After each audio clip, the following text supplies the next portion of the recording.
the difference, and C.S. Lewis pointed this out as well, the difference between those mythological gods and Christ was that there's a representation of, there's a historical representation of his existence as well. Now you can debate whether or not that's genuine.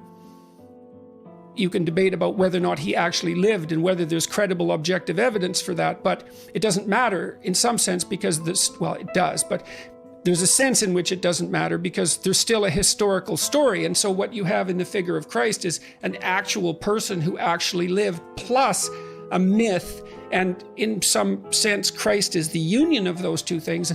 The problem is I probably believe that, but I don't know.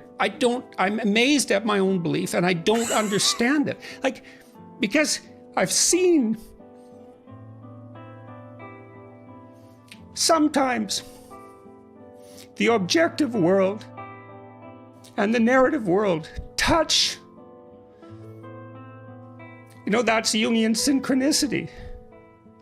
And I've seen that many times in my own life. And so in some sense, I believe it's undeniable. You know, we have a narrative sense of the world. For me, that's been the world of morality. That's the world that tells us how to act. It's real. Like, we treat it like it's real. It's not the objective world. But the narrative and the objective world touch. And the ultimate example of that, in principle, is supposed to be Christ. But I don't know what to... that seems to me oddly plausible. Yeah.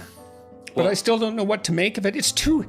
partly because it's too terrifying a reality to fully believe. I don't even know what would happen to you if you fully believed it.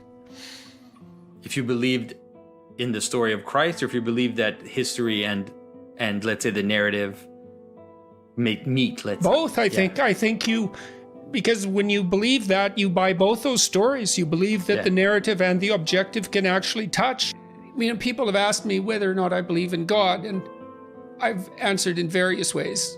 No, but I'm afraid he probably exists. That's one answer. Yeah, no, but I'm terrified he might exist. That would be a truthful answer to some degree, or that I act as if God exists, which I think is, I do my best to do that. But then there's a real stumbling block there because there's no limit to what would happen if you acted like God existed.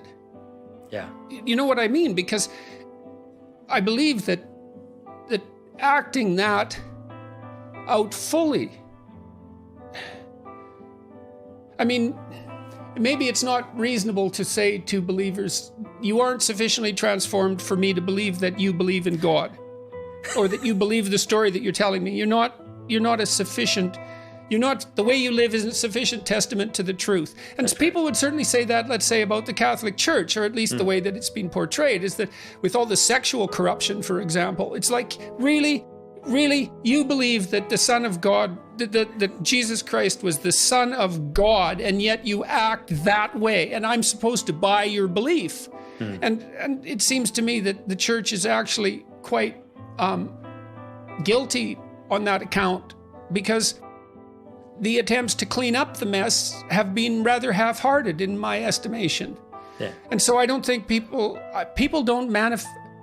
Christians don't manifest this, and I'm including myself, I suppose, in that description, the transformation of attitude that would enables the outside observer to easily conclude that they believe. It seemed to me, I've observed, let's say, that it's possible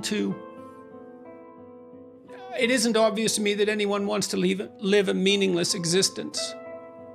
I don't think you can live a meaningless existence without becoming corrupted, because the pain of existence will corrupt you without a saving meaning. And it also seems to me that you can sell the story that meaning is to be found in responsibility. When I've tried to sell that story to myself, I seem to buy it, and when I've tried to communicate it with other people, it renders them silent, large crowds of people silent.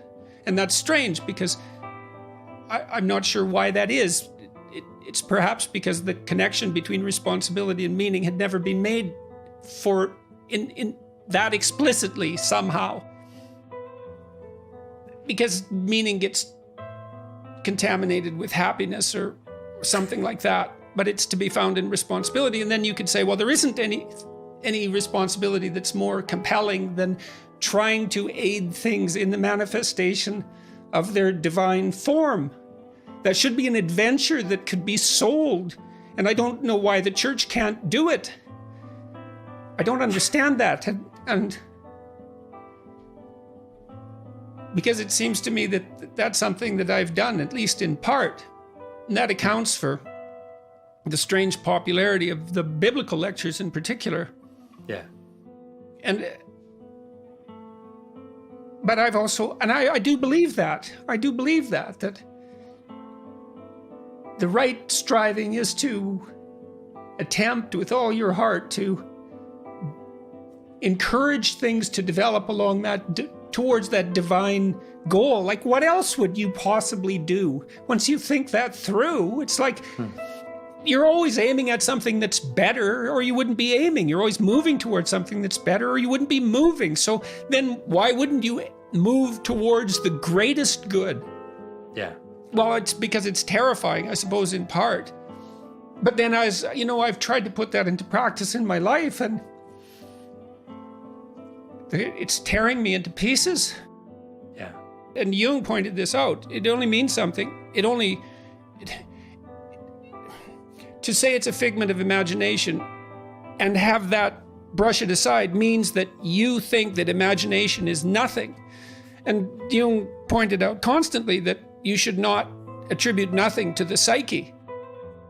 It's what you depend upon. It's the ground of your existence. It's not nothing. It's the thing that you take for granted more than anything else. I walk about 10 miles a day right now, try to keep myself under control. And, he was raised a communist in Poland and then an atheist. And he was complaining, I think this is what he told me, that he was complaining to his parents at one point about a religious wedding that they were going to, despite not believing.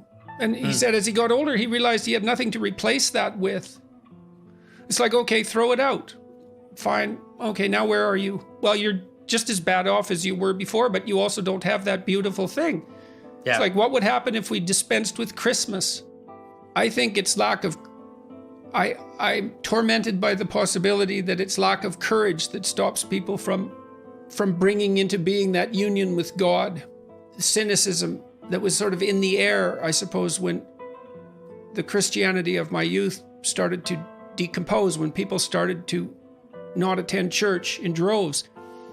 The cynical justification in part was, well, those are 1 hour a week Christians. How hypocritical can you get to claim allegiance to this high ideal and then to go back and live your tawdry life? How could anyone participate in anything like that? And what we've replaced it with is never doing it, even for an hour a week, which is actually quite a lot of time compared to none. So the replacement has not been an improvement by any stretch of the imagination.